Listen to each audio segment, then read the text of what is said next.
This program is being brought to you by LifeWave X39. LifeWave is here to help people feel better, look younger and lead more joyful lives. We all hope to age gracefully so we can enjoy our later years full of energy, vitality, and good health. But so often, with age, our bodies start to show signs that things just aren't as they used to be. Our energy, skin, healing and recovery time, sleep, it all just seems to go downhill. Unless you're using LifeWave. Since 2004, LifeWave has been delivering its amazing life-enhancing technology to people across the world, always helping the body do what it was designed to do, only better. And as it turns out, the best was yet to come. David Schmidt, our founder, creative force, and world-class inventor behind LifeWave technology, has recently achieved something in the field of regenerative science with a single LifeWave patch that researchers worldwide, spending years and billions of dollars, could not. Introducing LifeWave X39, the world's first product ever to activate stem cells. A true breakthrough in regenerative science that helps restore our bodies to a healthier, more youthful state in a way no other product can. The secret? By harnessing the power of LifeWave's patented phototherapy, X39 uses light to elevate a peptide proven to signal the activation of stem cells. Think about it. These are the cells that generate and regenerate all the cells and structures of the human body. They're the building blocks for our organs, tissues, blood, and immune system. They also serve as an internal repair system, everywhere. But as we age, stem cells become less effective. Their ability to repair damaged tissue is reduced. In fact, by age 60, they've slowed dramatically. But all that changes when just one LifeWave X39 patch is placed anywhere on the body each day. Instead of older and less effective stem cells, X39 supports the production of younger and healthier stem cells. This amazing level of control over your vitality and well-being was simply not possible, let alone this easy, until now. And the best part? Like all LifeWave patches, X39 is safe, non-invasive, and incredibly cost-effective. Look what people are saying about LifeWave X39. Backed by clinical studies, multiple patents, and 20 years of development, any one of these benefits would be impressive. But X39 is so effective, it can influence everything about your body, how you look, feel, perform, and heal. It's time you experience the power of X39. Live long, live well, live younger. Experience the power of LifeWave today.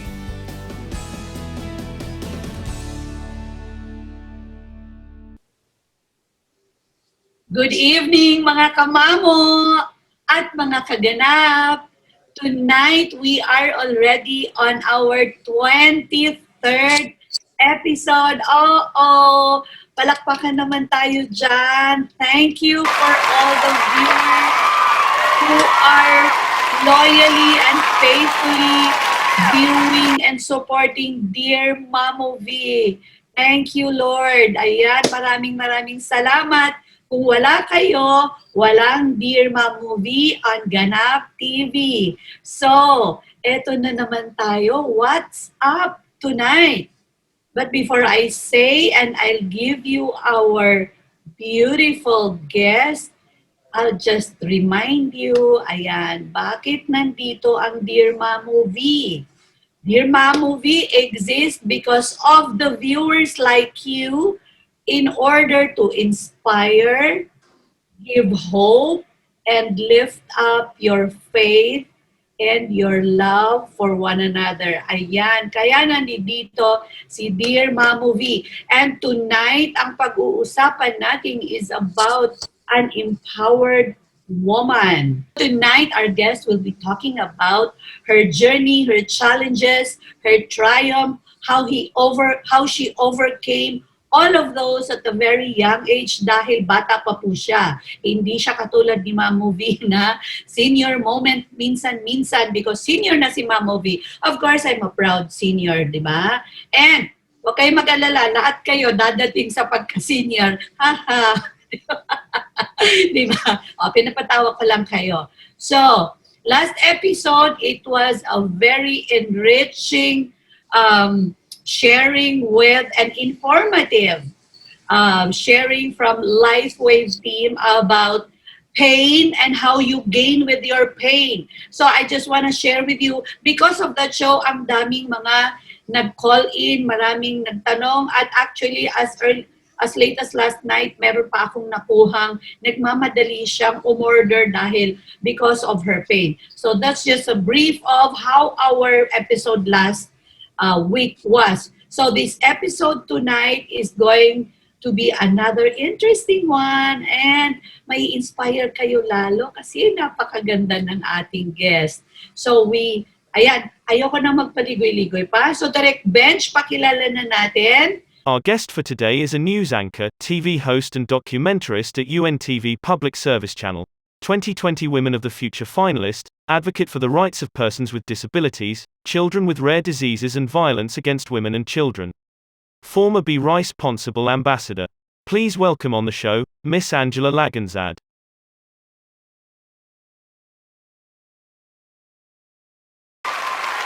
Alright, good morning, Mamou. Good morning po, Sir John. Thank you for having me over. It's different po pala when you're on the other side of the fence. I don't know, normally I do the interviews rather, 'di ba? That's my job. Pero it's really different when you're on the other side of the fence. Parang nakakakaba. But nonetheless, thank you for having me. And I hope I can inspire others. Yes, ayan. So, like you, ako ngayon ay nasa kabilang side. Pero paminsan-minsan, napupunta din ako sa kabilang side. Ako naman yung ini-interview.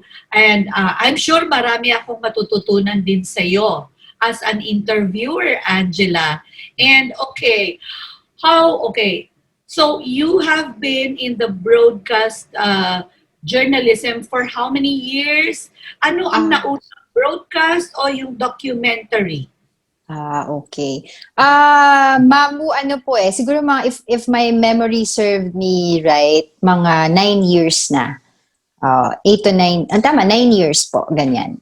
Almost a decade na rin. But I started before as a radio broadcaster in traffic.com, where we cater traffic reports, weather, and sometimes mga showbiz bites. Diba? So different radio stations, such as DZBB, name it, all of the radio stations that you know in the Philippines. So yun, I started there for, I guess I had this, my stint there lasted 2 years.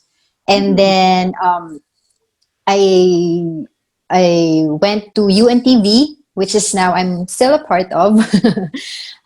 Yun, after that, akala ko, before kasi when I auditioned, I thought they were giving me a reporting job or other hosting job, ganyan, no? Kasi nga I started in radio. But then eventually when I was called after the audition, sabi nila I'll be part of UNTV's primetime newscast. So, kabado, di ba? Kasama namin yung boss namin, si Kuya Daniel Razon, of course. And I was seated pa on the parang far end of the table. Kasi syempre ako yung bata eh. And then, yun. And the rest is history. So, syempre yung umpisa, nakakakaba, nerve-wracking siya. But in the long run kasi matututunan mo din siya, 'di ba? Every day is a learning process. And yun, tapos po noon after several months sa IAB, ito ang balita po kasi yun eh. Sabi nila they are going to move me doon sa afternoon newscast nila, which is UNTV News before at that time. And then, to pave way doon sa gagawin nilang reformat na morning show, which is now, I am a part of also. So, pero after few months, binalik ulit nila ako sa IAB eh. Right now nga, I lead the newscast kapag wala yung boss ko. So, yun, nakakatawa lang din yung journey na dati nandun lang ako sa dulo. Diba? Tapos yun po, morning newscast since 2013. Yan. We started before ng mga 4:30 in the morning until 8:30 in the morning. So, yun, maaga. Tulog pa yung iba. Gising na kami, Mamu. Diba? Tapos, ayun, after few months, ayun, dire-diretso lang naman po. Ngayon lang naman pandemic na nabago siya, that we started our show ng 6 o'clock until 8:30. Medyo na-move lang siya ng later spot. But we're still on after ano ba, fast forward to few reformats and come and go na mga hosts. Before kasi nung reformat nung news rather, nung Good Morning Kuya, I was with, of course, Kuya Daniel, our boss, Diego Castro, Kong Erin Tanyada, Attorney Reggie Tonggol, Hilary Isaac, tapos and then me, I was the bunso there before.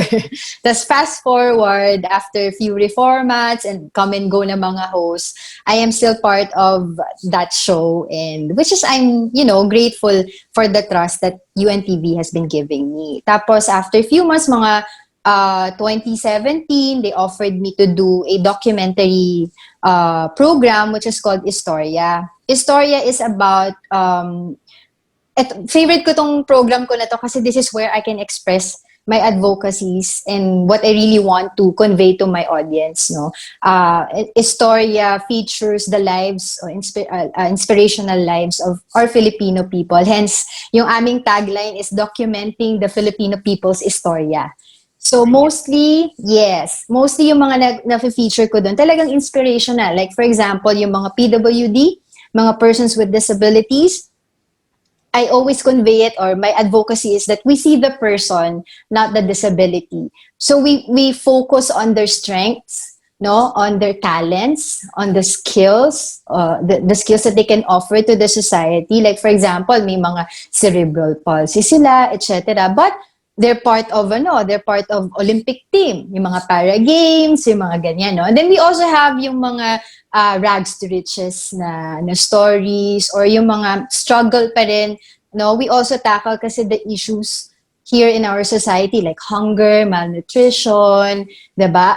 Domestic abuse, ano pa ba? Marami. All of the issues that concerns our country, diba? So I tackle it sa documentary show ko.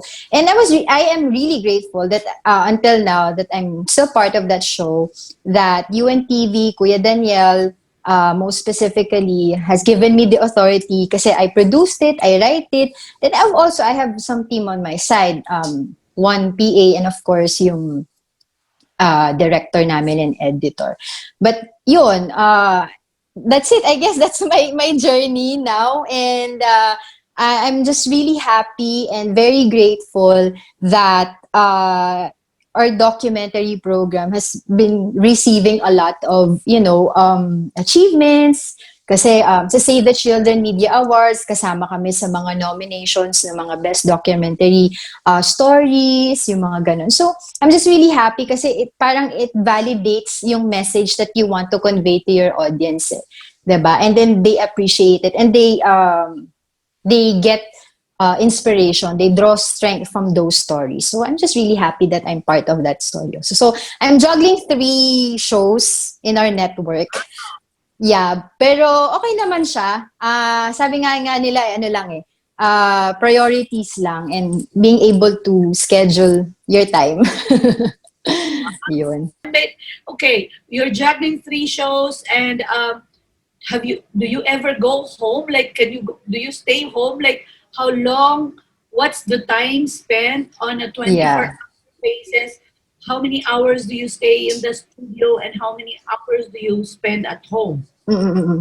Well, pre-pandemic, no? Kasi ngayon pandemic, I'm still working from home, no? Since the pandemic started. But pre-pandemic, come to think of it, if you reminisce all of the times, paano ko ba kaya na-handle yun? Pero, ayun, ano ba? From morning, sige, I go to work, tapos balik ako here after morning show. They come back ng mga 5:30 for my 6 p.m.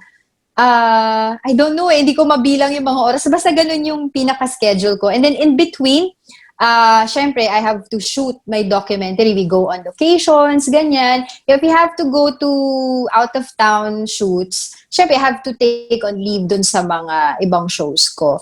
And I think one of the reasons why, parang ang inaano ko na lang dito is, yun, like what I've said kanina, is yung priorities na lang, and being able to schedule your time properly. So, kung halimbawa, I have a guest na like this, na ito lang yung kailangan niya na time, so I have to adjust. I have to, alam mo, manipulate everything dun sa mga schedules ko. But other than that, thank you, Lord.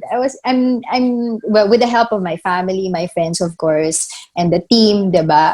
We were able to push through naman. And right now, since it's COVID, it's pandemic, we're working from home. And I think talaga our boss, Kuya Daniel, kasi hindi niya kami pinalalabas muna as of the moment. Talagang inisip niya yung aming, alam mo, yung kapakanan, our safety. So I'm working from home. I'm doing my broadcast, my morning show, my newscast in the late afternoon here lang with my laptop. Tapos if I have to, yun lang inabago ng konti sa documentary shows because I do interviews here like you, Mamou, through Zoom, via Zoom, ganyan na lang. And then instead, kasi ang panlaban din namin sa documentary programs namin, yung mga shots, ganyan. But right now, we cannot do that. So we ask na lang for photos and videos from the subject itself. Yun na lang muna. We really had to adjust in the situation. And then hopefully, who knows, diba, in the future, if we're all okay and we can all go out, we can do again, diba, yung mga ginagawa natin from before. Wow, that's so interesting. It's ayan mga kamamo, first-hand information. Hindi nyo lang nababasa, hindi nyo lang eto talagang napapanood nyo dahil yes, movie. So, yung mga aspiring broadcast journalism dyan, na mga estudyante, and may mga ambitions and mga dreams to become a journalist, a broadcast journalist, a documentarist, ayan, ito, peg nyo si Miss Angela because, it's a real story. So, ano sa palagay mo, Angela, is the ingredient and is the reason why you have been from, sabi mo nga, nasa dulo ka lang pero ngayon you're now on the center stage, you are producing, you are making the content itself, and practically with your team, you're the lead woman. So, ano sa palagay mo what do you have and ano yung na-cultivate sa sarili mo, sa character mo na nag-mold sa'yo to become a success story in itself? Well, I guess, Mamo, you'll agree with me on this also, I guess, working hard and focusing on your goal. Kasi, previous years, yung mga pinagdaanan natin, I'm sure you'll agree with me on this also, Mamo, no, diba? It's not all rainbows and sunshines, ika nga, diba? It's not going to be perfect all the time. Oh, nakakaiyak. But work-related, syempre there were a lot of rejections, diba? There were a lot of yung mga naysayers, kumbaga, diba? And then, at that moment, I can honestly tell you na may isip mo rin sometime na, ay, wag na lang kaya. Baka this is not cut for me. But, yun lang siguro, Mamu, yung ayaw mo mapunta sa different direction. That you focus on one goal. You really focus on what you do. You work hard for it. No shortcuts. Sabi nga nila, di ba, Mamu? You don't, the day you plant the seed is not the day you eat the fruit. So, ganun po. Kung ano po yung tinanim mo, yun po yung mabubunga. And I'm very glad and I'm very grateful because I won't be able to do all of these things without the support of the family, the friends, diba? So, ganun po. Siguro yung we draw inspiration from those people who are around you. Wow, that's very powerful. So mga kamamo, dream your dreams. And when you dream your dreams, sabi nga ni Angela, ngayon is focus. And Angela, let's have the particular on rejection. Mm-mm. How many times were you rejected with this dream of yours? Like how many times? Was it like Hindi once? ko na po maalala. Hindi ko rin po ano. Basta there were a couple of rejections and at that time kasi siguro hindi pa ako ready. I'm not that, kumbaga sabi nga nila, ano lang yun eh, ano yung sabi ni, Gladwell po dun sa book niya, what the dog saw, yung ganyan. It's really about the timing eh. 'Di ba? So if at that time, hindi pa yun yung time ko, so yun. So you just have to work it out and be patient, 'di ba? And figure out talaga kung ano yung gusto mo. If this is really cut out for you, di go for it. If not, di find something else. That's right. Ayan, nakuha nyo mga kamamo, mga kaganap. You just have to focus. Ano ba talagang gusto mo?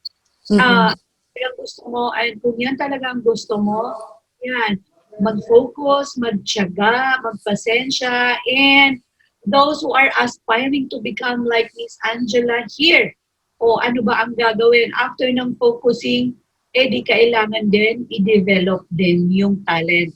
So, like what Angela said na baka hindi pa rin siya hinog nung panahon na yon.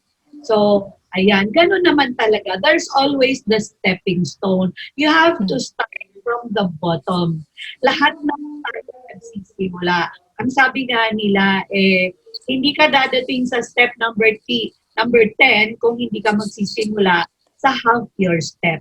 So, dun sa first step na yon, kung nalaglag ka, bangon ulit. Bangon lang ng bangon. Because, you need to overcome the challenges.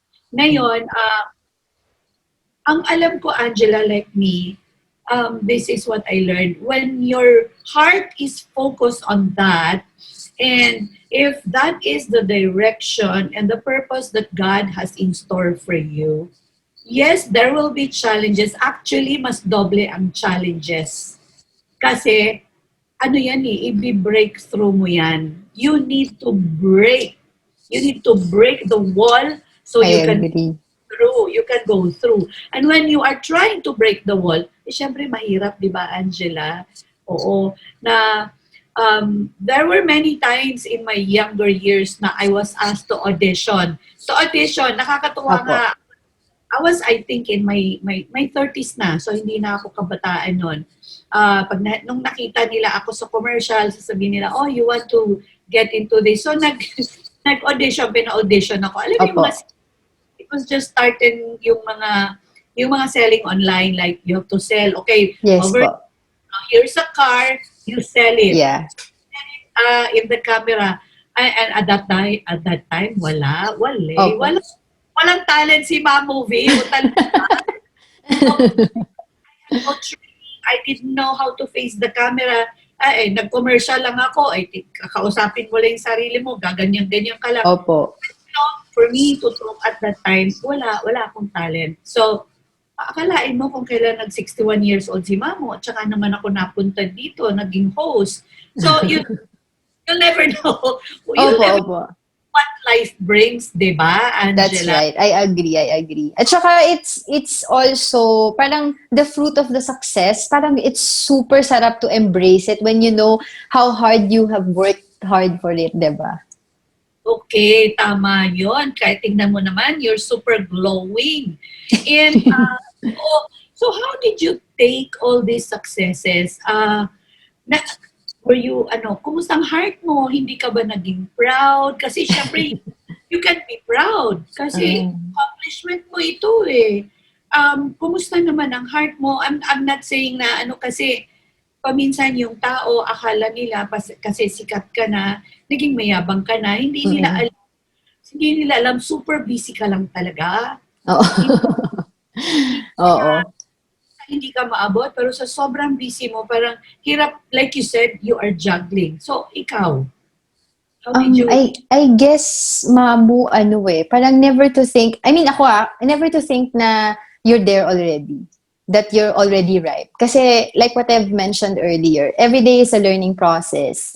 You never know what tomorrow will bring, sabi mo nga, Mamou, diba? So, I don't think of myself as like that. And I find humility I draw strength, 'di ba, from all of the people that I have featured, been with, spent time with. And this is also translate doon sa paano ka makisama sa kanila eh. So, yun, I find my humility, yun, I draw my humility from them and also from my family, 'di ba? Na you don't think that you're on top already. I mean, you're doing, ano ba talaga yung goal mo, 'di ba? To be a celebrity, to be sikat, to be famous, or what is really what do you want as a person? And for me, yun nga, is to convey my advocacy, which is the right of the PWD, and to be able to serve them through broadcasting. So, ganun lang. You never think of yourself as someone that is powerful, ganyan. Think of yourself as someone that needs to learn pa rin in the long run, someone that needs help, 'di ba? Yung ganun. Yun, dun, you can be humble at that particular point. So, yun lang po. Grabe. Ayan mga kamamo, ang humility hindi pinag-uusapan at hindi sinasabing you are humble. You know, I so believe na pag ang tao nagsasabing, humble naman ako eh, ayan na, tapos na ang kwento sa pagka-humble mo. Diba? True humility is seen and it's experienced. And we see that in you, Angela. Thank you po. Myself, I'm so encouraged at a young age you have accomplished. Let's talk about a little bit more in detail about yung itong advocacy mo on PWD. Kailan nagsimula yan? And ano yung detalye ng advocacy, because we have a lot of viewers who are also generous. We are globally watched. We have Twitter, we have Instagram, and then we have YouTube channel. So ang YouTube natin, Angela, is already monetized. Wow. So congratulations po. Thank you. So bigyan mo naman kami ng idea, and perhaps you can also mention and ipa-flash din ni Direct Jens yung how they can get in touch with you in terms of your advocacy for those mga kamamu and mga kaganap who wants to support the advocacy of Miss Angela. Ayan, let's hear about it. Sige. So, yun nga po, I work on the rights of PWD, persons with disability, and among other things like women empowerment, and other things, And yung dito tungkol sa PWD, I don't remember where I started eh. Basta nung high school ako, I remember lang, I have a classmate that has a cleft palate. Schoolmate and classmate na, alam mo yun, kasi like, unlike now, na medyo active tayo sa campaign ng bullying, 'di ba? Before kasi hindi na parang, ay, bingot yan, ay, ganito yan. So, and I was just there, hindi ako tumulong. Wala lang, sabi, tama na, ganun lang, no? Hindi ka talaga actively defended the person. And then, when I got into broadcasting sa traffic.com, sa radio, my boss there who hired me is also PWD. Tapos my son's ninang is at PWD. And ewan ko, I'm really inspired dun sa kaya nilang gawin. Kasi, kumbaga, physically may limitation. Pero, 'di ba, they have a lot of things to do. And it really inspires me. And I guess, sabi ko, there's more to life, diba? There's more of them that we can see. That's why I did that. So, I showcase their talents, yung mga life-giving inspirations na stories nila. Yun, I guess that starts it. Tapos, bigla na lang dumadating yung mga group of PWD like sa NCDA, National Council on Disability Affairs, yung mga ganyan na, they want to invite you to host their event, yung mga Women's March, yung mga ganyan, Autism Society, ganyan. So, sabi ko, sige, why not? Ganyan. So, I do it for free. 'Di ba? Yun yung ginagawa. Pero one time, meron silang, sa akin, ayaw nilang hindi ko tanggapin yung binigay na. So I accepted it naman. But most of the time, kung ano yung project na gusto nilang gawin, I try my best to help them.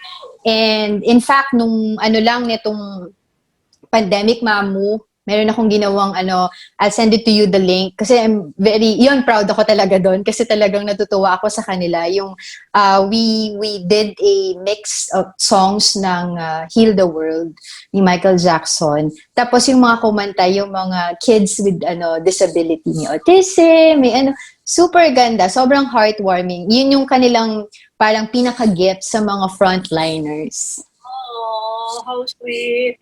Oh, nakakaiyak. Oo. I'll send it to you, Mama, para you can watch it. Because Mm-mm. alam mo, disability doesn't have to be a full disability. I have so many friends who are partially disabled. Mm-mm-mm-mm. And that's simply because they're partially disabled because they had operation. Kasi mga kamamo, for your information, when one of your organs has been removed, you are considered disabled already because that part of your body is not anymore there. And Yes. I have many friends who are disabled, and it's really a challenge. It's really a challenge na minsan akala nila wala, pero yung pala may problema yung, let's say, yung paa and all this. And I feel for that.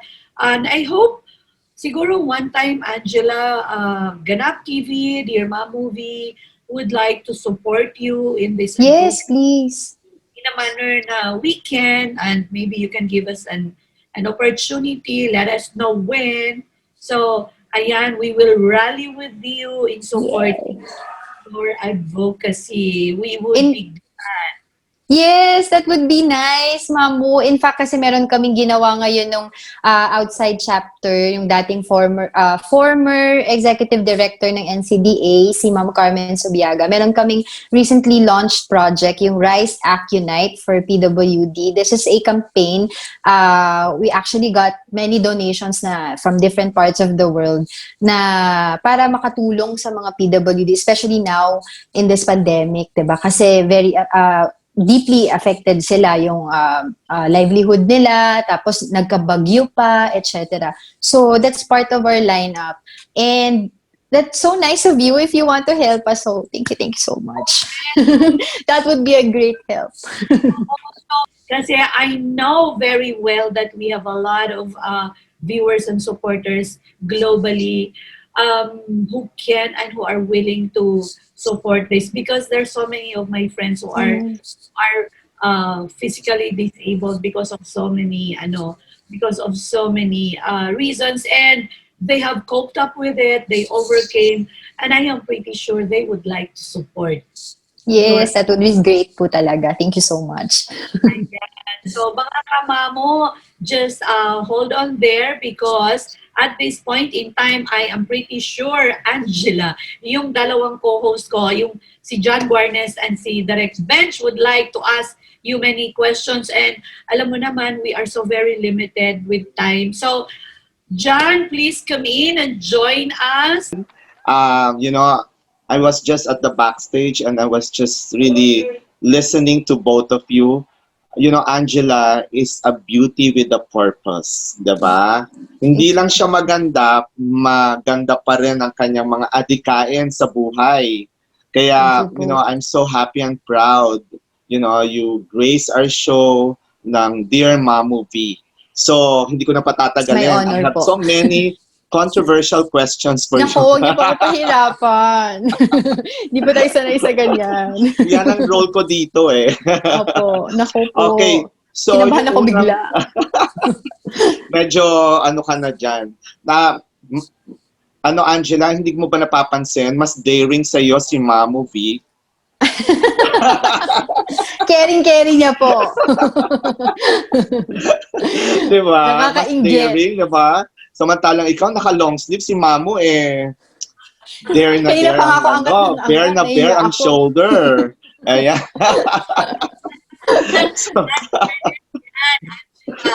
Kasalanan niya yan. Siya ang since siya yung designer, siya yung nagbigay ng peg ni Dear Mamou kasi diba? Yeah. That's your trademark. Yes.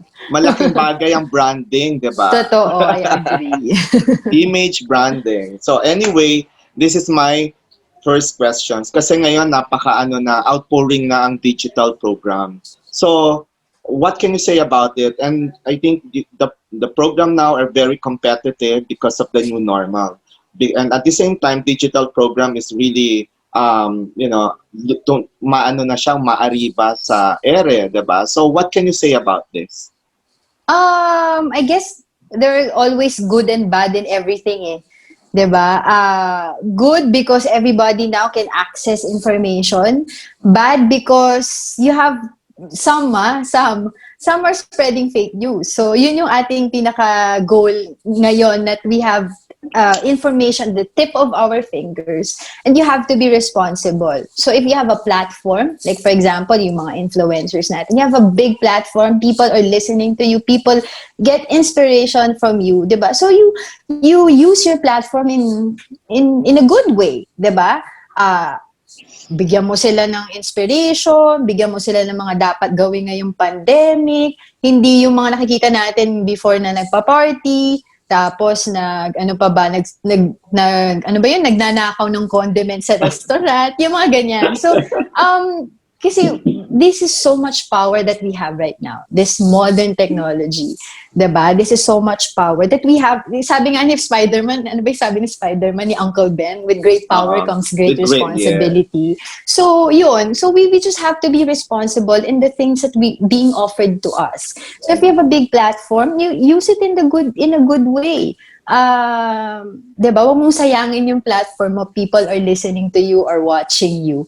So yun po yung masasabi ko sa modern technology natin sa online, that everybody can make their own programs, diba? Everybody can be a star, but you have to be responsible kasi not everybody can be responsible or smart enough to convey yung mga messages na kailangan. Especially now talaga, dahil we have a pandemic, we really need yung mga information that will help our kababayan in terms of safety protocols, ano bang tamang vaccine yung natin dapat gamitin, diba? Yun po. That's true. Galing. That's true. So, syempre ngayon, marami na tayong karibal, marami ng competitive. So, how do you handle? Kasi importante ang ratings for every show, no? Like sa mga digital program, ang importante sa amin, viewers. Same as yung mga regular programming, like yung network, like UNTV, GMA, like yung mga TV5, PTV4. So, importante yung rating. So, how do you handle those things? Well, the more the merrier, sabi nga nila.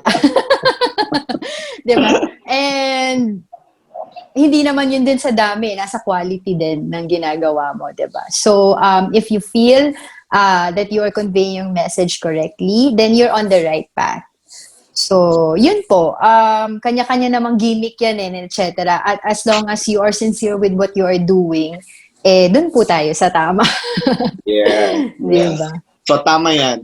Kasi yung next question ko is like, do you really compromise or do you stand on the truth? Kasi, like for example, may mga politicians, may mga high-ranking people that they will come to you and say, "Oh, you just only talk about my good things, no?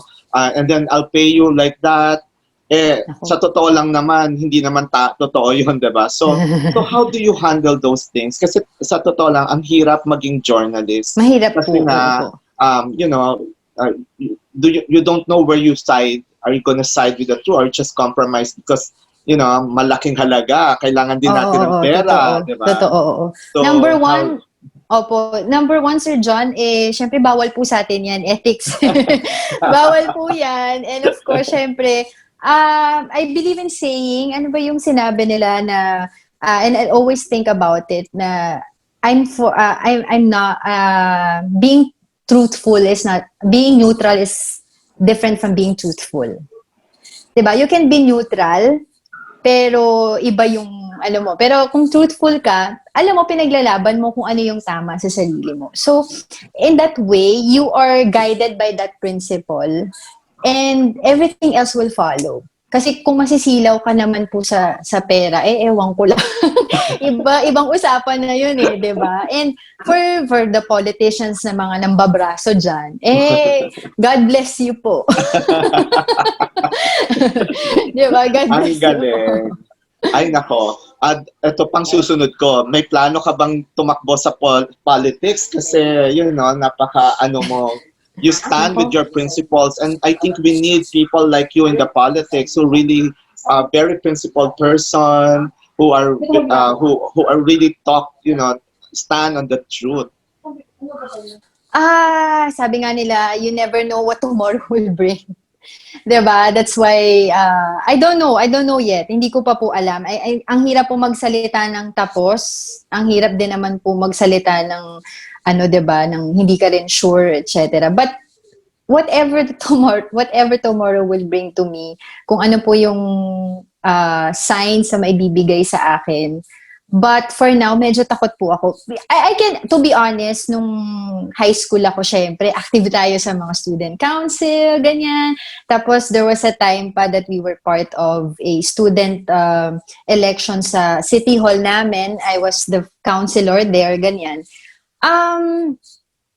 Okay naman siya. Pero ngayon, parang yung dirty politics, medyo parang nakakatakot. Although wala naman tayong baho na ilalabas, di ba? Pero parang, I don't know if you're familiar with shows like House of Cards, Scandal. They're all political-based shows na talagang matatakot kayo pumasok sa politika dahil hahanapan ka ng baho. Pero again, sabi nga natin, di ba, if you are sincere with what you are doing, ano ba yung sabi nila? There's no way to cover those trickle of doubt with, naked truth, di ba? So, kung ano talaga yung nasa puso mo, lalabas at lalabas yan eh. Pwede mo siyang ma-fake ngayon, pero in the long run, lalabas siya. So, dun, to answer that question, hindi ko rin po talaga alam. Hindi po natin alam yung ibibigay ng Diyos sa atin eh.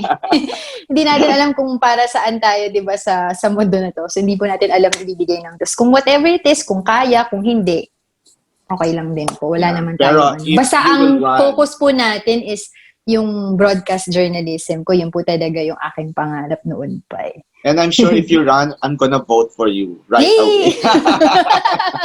Sinabi niyo yan Naka-ano tayo, sir. Kami na ang Ganap TV campaign,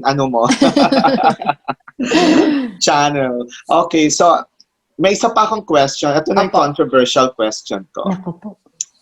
Kasi we have two big networks and everybody knows about it, like GMA and Kapamilya Network. So if there's an opportunity to work on this network, would you grab those opportunity?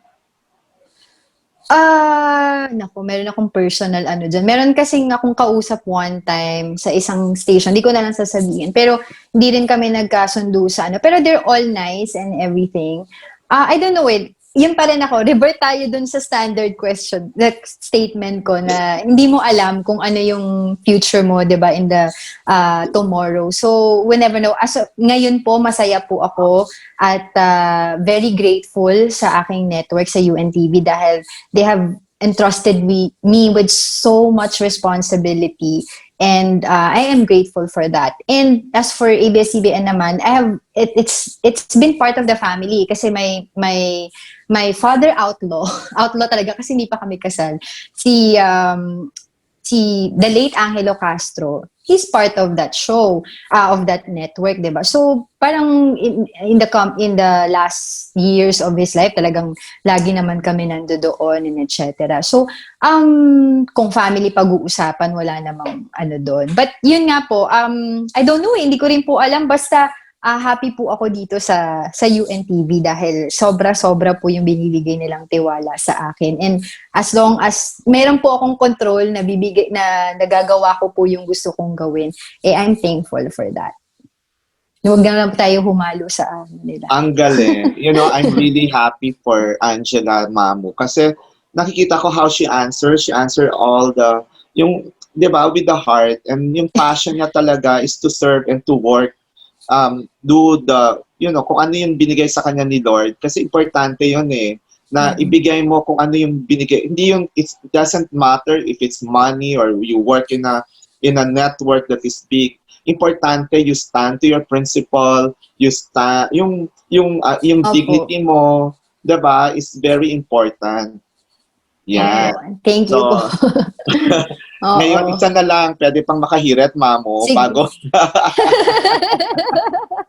Ayan. So May kasi pahaba. tinanong ko kanina na during backstage na if you have if you are in a relationship, so how do you handle relationship with your career? Kasi mahirap usually kasi kapag sa broadcasting or sa pag celebrity ka, 'di ba? Ang hirap mong i-balance kasi pag artista ka, shooting ka dito, ganyan. Kaya most of Opo. the relationship are failure, 'di ba? Pero and these things since you're so busy also with your work, with your career, so how do you handle your relationship together with your career? Ay, ano po, I am blessed na parehas po kami ng station ngayon ng husband ko. Kaya when it comes to conflict of schedules, we understand each other. And right now, since it's pandemic, we're both working from home. So, Ay, ang galing. Ayun ang and maganda. Pero, di ba, hindi ba minsan nagkakaroon din ng conflict between you? oh Sino yeah, mas magaling oo. sa atin? Kailangan mas Ay, hindi mataas ang naman po rating ko. ganon. Wala namang Hindi naman competition sa ganon. inyo. Ang ano namin dyan is, lalo na nung mga pre-COVID-19, kasi we have issues that we discuss over morning show, kasi kasama ko rin siya sa morning show. So, yun, minsan may mga, contradicting issues, di ba, opinion. So, parang minsan heated na yung argument. Pero, at the end of the day, di ba, to be able to discuss these matters, yung politics, di ba, religions, etc., in a more professional way. I think that's a blessing na rin. Yung hindi, may konting tikun, it's not perfect, di ba? Alam niyo po yan. It's not going to be perfect all the time. But we handled it. We handled it naman kahit pa paano. And siguro kasi may edad na rin naman, saka 17 years na kami together. So parang, ano na yan, alam na namin kung may topak, may topak to, sige. Quiet ka lang. Kaya alam naman niya yon. Basta, masaya ako, sasaya din siya. Ayan, tama naman. Tama Oo. naman. Kasi, di ba, ang hirap, especially you're in the same field. Tapos, yung, kapag may mga issues kayo, paano nyo hinahandle yun? Kasi, I'm sure nagkakapikunan. Diba? Pero at the end of the day, kailangan, syempre, labing-labing na. Oo. Tapos pagka may, kunyari, iba kayo ng gusto na political personality, di ba? At the end of the day, hindi ka naman kilala nun eh. Huwag mo buwis buhay mo. Exactly. Diba? Opo. Tama yan. So, mag-interrupt ako dyan dahil maraming mga magkakapamilya, nagkakagulo, nag-aaway. Exactly! Di ba? Hindi na nag-uusap dahil sa magkaiba ng political views. So, ayan, tama mo mga kaganap, hindi kayo kilala niyan. Hindi kayo kilala niyan. Yan ang sabi ni Angela, hindi kayo kilala niyan. Kaya huwag buwis buhay niyo. Totoo. Gusto ko yung term na yun eh. Huwag mong ibuwis ang buhay mo. Huwag mong ibuwis buhay mo. Hindi ka kilala niyan. I mean, di ba? Love, siguro, love the idea, love the platform, but never the personality, never the politician. Correct. And do not shoot your family kasi Oo naman. gagawin mo yan. Totoo. Ayan. Episode. Mga kamamo, ang dami niyong natutunan ulit ngayon. So, continue supporting and of course, thank you for supporting always Dear Mamou sa Ganap TV because there's always a lot to take home. Especially, ayan, pag pumapasok ng harness, Nako, medyo colorful na yung ating chat because as usual, si Jan Guarnet would always have the creative and color. So now we're gonna go into our Tambiolo and Paruleta kasi Angela, Opo. dito sa Mamou, meron tayong mga konting entertainment. So meron tayong we have paraffle here. And Opo. this episode, ang ipaparaffle natin are the participants for last week. Alam mo ba kung anong ipaparaffle natin tonight? We're gonna raffle a tablet. And this Cherry Mobile is sponsored by Senator Bong Revilla. Maraming salamat, Honorable Senator Bong Revilla. Yehey! Ayan. So, direct bench, ready na tayo sa paroleta natin. Mukhang may nakita akong maraming participants na natin. Okay, just for mga kamamo, mga kaganap na ngayon lang nag-tune in, and for you, Angela, last episode, we asked them questions. And then they have to answer the questions. They have to qualify. So ngayong episode nitong linggo na to, dito natin ipaparaffle. So, mga kamamo, tandaan nyo ano yung mga sagot kanina. The whole show for this night's episode, 23rd episode, ayan, magtatanong sa inyo ang ating beautiful guest na si Miss Angela ng paraffle natin. So, remember, tune in at tandaan kung ano yung mga pinag-usapan natin. Kasi hindi natin alam kung ano itatanong sa inyo ni Miss Angela. So, direct bench, oh wow, ang dami. Ang dami natin. Oh, wonderful. Ayan, these are the qualified participants from last episode. So we're gonna pick one winner, and then after this, we're gonna ask Miss Angela to ask question for the next raffle. Okay. Sige po. Sige. Game. Ang saya, di ba? Saya. Excited. Mga kamamo, wait lang. Direct bench, wait lang. Mga kamamo, ito yung mapapanalunan natin.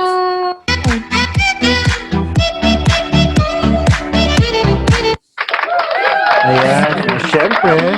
Perfect. Yeah, we would like to thank Senator Bong Revilla for the Cherry Mobile tablet. Diba? Yay!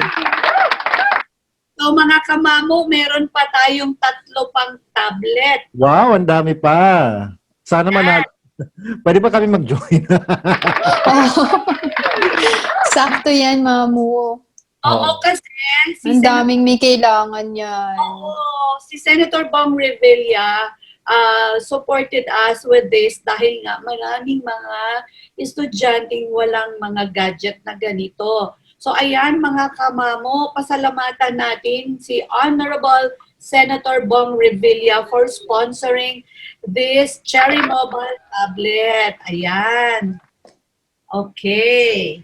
Okay, so I think we are all ready to see the winner. Yeah. Ayan, sa marami. So good luck sa mananalo ngayong gabi. Bigyan mo kami ng music, direct bench.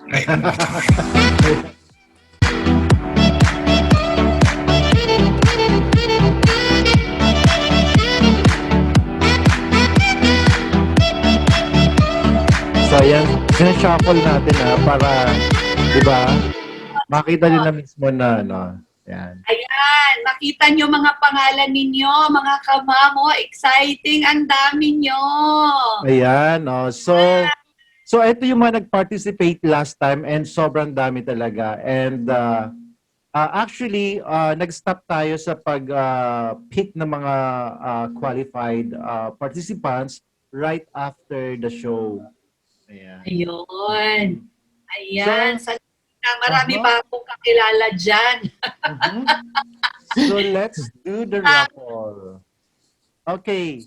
I'll count 1 to 3. Okay, 1, 2, 3. Good luck.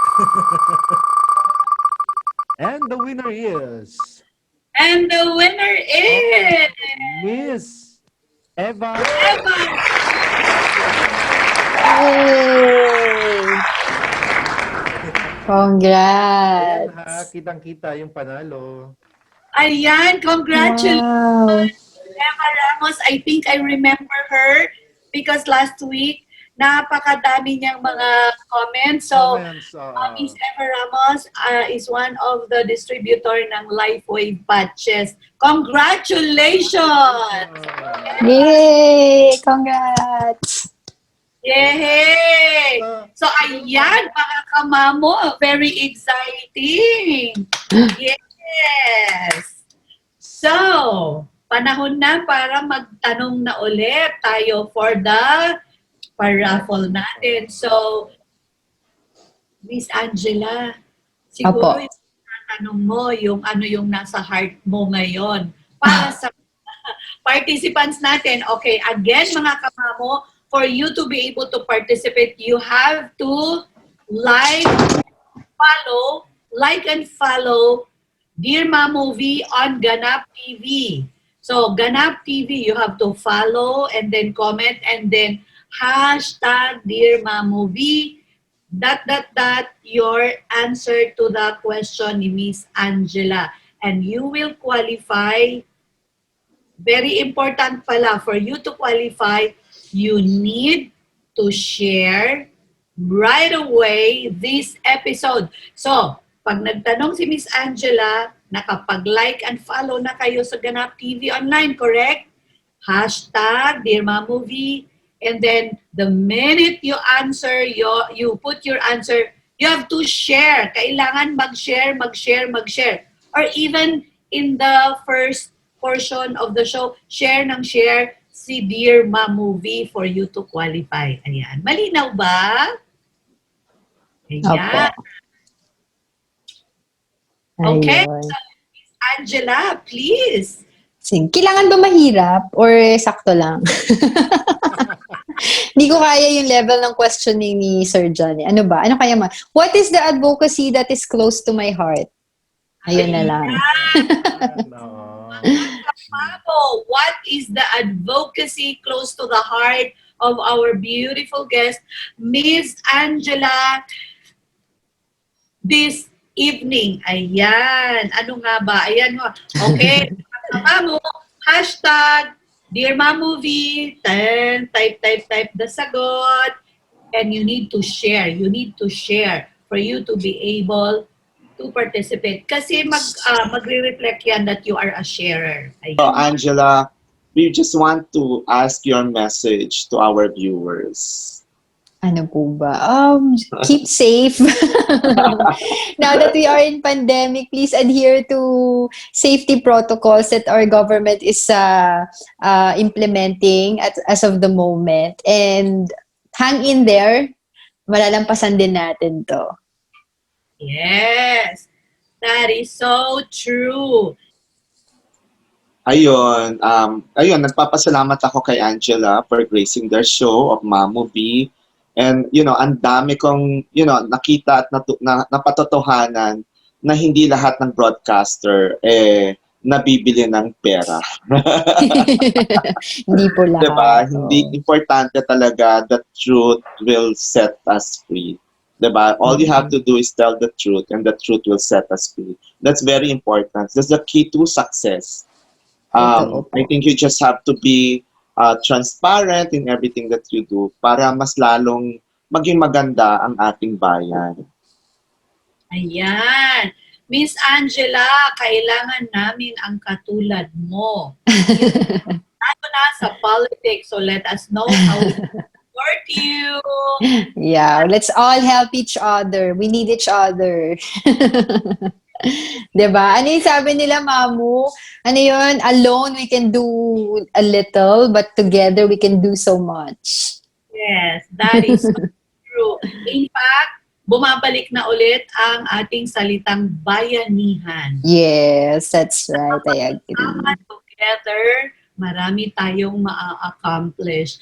And this message is really for empowered women, and to those women and mga kamamo at mga kaganap who wants to be empowered. Number one, you have to know your purpose. How do you know your purpose? You come before God. Punta ka kay Lord, magtanong ka, kasi the Lord will show you your life purpose. Marami na tayong mga naging episode, mga kamamo, di ba? Fully loaded na kayo ng mga enlightenment and encouraging words from our past guests, si Earl Beha Paulo, si Judah Paulo, si Pastor Paulo Ponzalan, si Justin Correa, si J.M. De La Rama, ang dami na nyo nang take home. So, paano ba to learn your purpose? Come to God and He will show it to you. Maybe not now, maybe few years in the making. Ako, I found my purpose hindi isang taon ng pagdadasal, but along the way, I was like a submarine. I was like a torpedo, okay? A torpedo is, it just goes underwater, tapos na-redirect siya kung hindi yun yung tamang direction mo. You just are redirected. So, focus on what the God has in store for you. So, para sa mga empowered women, ito ang word ni Mamou V for tonight. God is with you in your work. If you are a woman in the workplace, you may be wrestling with a number of challenges, from finding your voice as a leader and dealing with workplace discrimination to managing parenthood and establishing a healthy rhythm of work and rest. What biblical wisdom can women draw from to meet today's work challenges? Ayan, I will give you the word, and the word is Proverbs 31. The woman who fears the Lord. Okay, babasahin ko mga kamamo, mga kaganap. An excellent wife who can find. She is far more precious than jewels. The heart of her husband trusts in her, and he will have no lack of gain. She does him good and not harm all the days of her life. And that is an empowered woman, and that is a portion of Proverbs 31 woman. So mga kamamo, mga kaganap, if you want to find your place, basahin Proverbs 31. Yung buong Proverbs 31 na yan will speak about who the women are in the eyes of God at ano ang power ng mga kababaihan, because today we are honoring the women with our guest here, empowered, focused, with great advocacy, si Miss Angela. Miss Angela, we are so blessed for you, for having you tonight. And mauulit ito ha. Opo, please. Mag-please pa yun. Yeah, it is my honor po to be here, and thank you so much for having me. I really enjoyed it, and looking forward to working together with both of you, and of course si Direk, para dun sa yung sinabi mo, Mamou, ha, yung sa mga ano namin project, yun ko din, Sir John, thank you so much. It's really been an amazing morning with you guys. Sarap ng kwentuhan natin. Thank you po. Thank you again. Thank you so much. Thank you. Natin si Miss Angela Lagunzad. Yan. Maraming salamat. And I speak blessings upon you, Angela, your family, your child, and your career. May God bless the works of your hands. And all of us watching Dear Mamou V on Ganap TV. Special mention, I just want to special mention these three little children that loves Dear Mamou V so much. The children of Earl, Paulo, and Judah Paulo, si Sofia, si Emma, and si Colin. I just want to tell you, I love you. Dear Mamou V loves you. So hanggang dito na lang si Dear Mamou V. I will see you again next week. Goodbye.